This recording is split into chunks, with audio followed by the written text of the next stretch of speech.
बिस्मिल्लाहिर्रहमानिर्रहीम। अस्सलाम वालेकुम। आज पीर के रोज़ हम बात करेंगे फजलुर रहमान से जरदारी की खुफिया मुलाकातें। आखिर इसमें से खोदा पहाड़ निकला चूहा जैसी मिसाल, इसकी जो है वो इसकी डिटेल क्या है उसको भी जानने की कोशिश करेंगे। और इसके अलावा आपको बताऊंगा जस्टिस रिटायर्ड काजी फायज ईसा सरीना ईसा के बारे में सुप्रीम कोर्ट का आज का बड़ा फैसला क्या आया है उसको भी जानने की कोशिश करेंगे। अगर आपने हमारे चैनल को सब्सक्राइब नहीं किया सब्सक्राइब कर लें। आपके कोई सवालात होते हैं तो कमेंट सेक्शन में आप अपने सवालात भी पूछ सकते हैं। जस्टिस रिटायर्ड काजी फायज ईसा जो कि मुसलसल इस हवाले से मीडिया में रहे हैं कि उनके मुतनाज़ा जो रिमार्क्स होते थे और ख़ास तौर पर उन पर जो चार्जेस थे, जो केसेस और उनकी जो बाहर जायदादें हैं, उनका मामला एफबीआर को भिजवाया जाना, ये एक अहम मसला था जिस पर उन्होंने जो है वो एप्लीकेशन दे रखी थी। उनकी वाइफ सरीना ईसा ने एप्लीकेशन दे रखी थी और उसमें ये मौक़िफ़ इख्तियार किया गया था कि इनको जो है वो गैर मौसर करार दिया जाए। इन इक़दामात को एफबीआर के मामला भिजवाने से रिलेटेड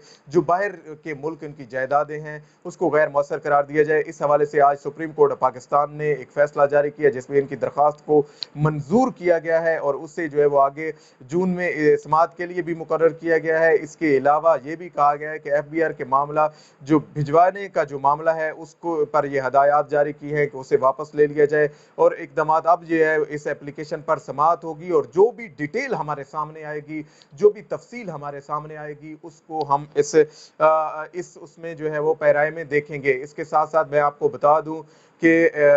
जरदारी की फजल रहमान के साथ जो मुलाकातें हुई है, जरदारी का फ्रंट मैन है सेनेटर कयूम सुमरो, एक अहम आदमी है जो कि जरदारी के इंतहाई करीबी साथियों में समझे शुमार होते हैं। उन्होंने फजल रहमान से मुलाकातें की हैं और ये पिछले हफ्ते के दौरान 3 मुसलसल मुलाकातें थीं जिसमें ये डिस्कशन की गई कि आया जो चीज़ें इख्तलाफ का बायस बनी हैं उनको डिबेटेबल बनाया जा सके, उनको डिस्कस किया जा सके, उनमें ये देखा जा सके किस हद तक इन चीज़ों को आखिरी अंजाम तक पहुंचाया जा सकता है, इस अमल को कैसे जो है वो इस सारे मामले को हल किया जा सकता है, रिजॉल्व किया जा सकता है। इस पर ये काविशें जो है वो जरदारी की जानिब से भी थी और फजल रहमान की जानिब से थी। फजल रहमान ने ये मुद्दा उठाया कि MMLN आपसे ये डिमांड करती है कि आपने जो है वो हिज़्ब इख्तिलाफ का लीडर नहीं यूसुफ रज़ा गिलानी को मुंतखब नहीं करना चाहिए था, आपने ये गलत किया है। इसके अलावा आपने PDM के फैसले से पहले कोई फैसले खुद पार्टी के कर लिए हैं, ये भी आपने गलत किया है। दूसरी जानिब आसिफ अली जरदारी इस बात पर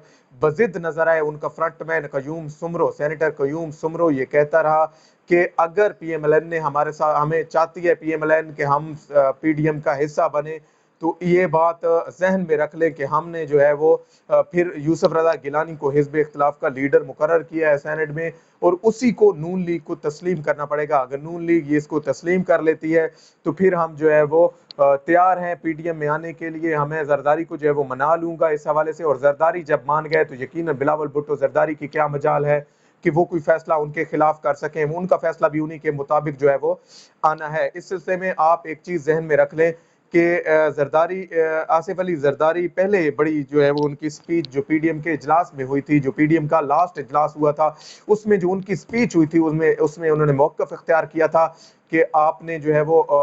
उसमें उन्होंने इस बात को ये बावर कराया था कि अगर यूसुफ रज़ा गिलानी को आपने हिज़्ब इख्तिलाफ का लीडर ना माना तो फिर हालात किसी और डगर पे चल निकलेंगे, फिर आपके संभाले में वो हालात नहीं आएंगे। और फिर यही कुछ हुआ। हमने देखा कि कैसे पीपल्स पार्टी जैसे आटे में से बाल निकल जाता है ऐसे ही PDM में से निकल कर चली गई और फिर लोग उसे मनाते रहे। PMLN भी चाहती थी किसी न किसी तरह वापस आ जाए लेकिन वो वापस ना आए। फिर एक दूसरे के खिलाफ एक बयानबाजी का सिलसिला शुरू हुआ।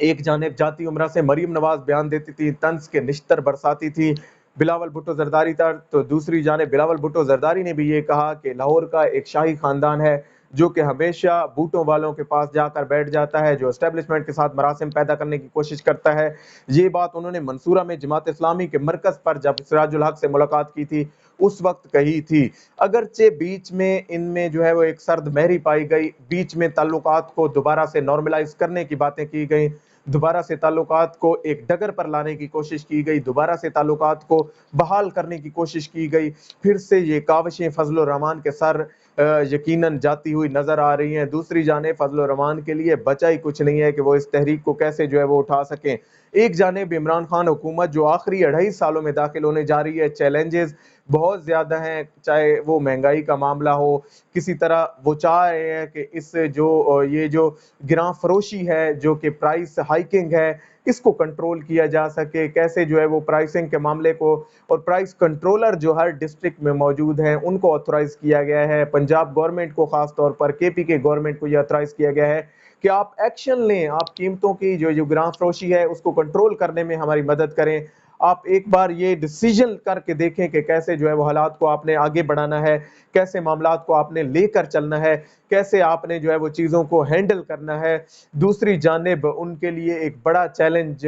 جو ہونا چاہیے تھا وہ پیدا نہیں کر سکی پی ڈی ایم چاہ رہی تھی کہ سڑکوں پر آ کر کسی طرح، اس سے زیادہ تو TLP کا احتجاج ہوا، اس سے زیادہ تو باقی جماعتوں کے احتجاج ہوئے، یہ تو احتجاج کو کر ہی نہ سکے، یہ تو 11 جماعتیں مل کر بھی ایک دھرنا نہ دے سکیں، یہ 11 جماعتیں مل کر بھی اسلام آباد کی طرف ایک موومنٹ پیدا نہ کر سکیں، جبکہ دوسری جانب ان کو جو ہے وہ تتر بتر کر دیا گیا۔ کیسے جو ہے وہ زرداری کو اس بات پر مجبور کیا کہ وہ سینٹ الیکشن بھی ان کو لڑوانے لے آئے، پھر انہوں نے سینٹ کے الیکشن میں حزب اختلاف بھی منتخب کر لیا، اور حکومت اپنی جو ایک آخری جو اس کے 2-2.5 سال ہے اس میں ڈیلیور کرنے کا جو معاملہ ہے اس کو دیکھ رہی جا رہی ہے۔ تو دوسری جانب